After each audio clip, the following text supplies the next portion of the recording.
டே 41 complete ஆயிருச்சு. ஓலால 2 booking எடுத்திருக்கேன். பாப்பிடோல 10 booking. மொத்தமா 1773 ரூபாய். அதுல 250 ரூபாய் கேஸ் முடிச்சது போக 1523 ரூபாய் நேத்துக்கான ப்ராஃபிட். நேத்து வந்து டே வந்து ரொம்ப பீஸ்ஃபுல்லா இருந்துச்சு, செம்ம பீஸ்ஃபுல்லா இருந்துச்சு. until that motherfucker come in my way.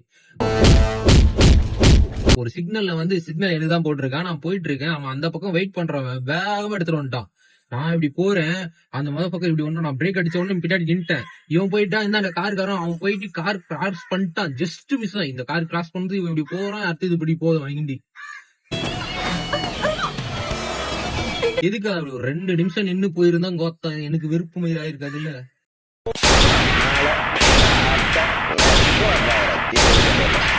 ஒரு 3 புக்கிங் நேற்று கேன்சல். ஒண்ணுல இப்ப கேன்சல் பண்றதுன்னா நிறைய புக்கிங் கேன்சல் ஆகுது. கேன்சல் பண்ணணும்னா ஒரு இது கால் பண்ணும்போதே கேன்சல் பண்ணிருக்கலாம், இல்ல நான் லொகேஷன் வரதுக்கு முன்னாடி கேன்சல் பண்ணிருக்கலாம். லொகேஷன் வந்து 2 நிமிஷம் வெயிட் பண்ண வச்சுட்டு கேன்சல் பண்றதுலாம் எப்படி அது? அதெல்லாம் பிடிக்கல, செம வெறுப்பாயிருச்சு அதெல்லாம். மத்தபடி நேற்றுக்கான டே வந்து ஓரளவுக்கு நல்லாதான் இருந்துச்சு.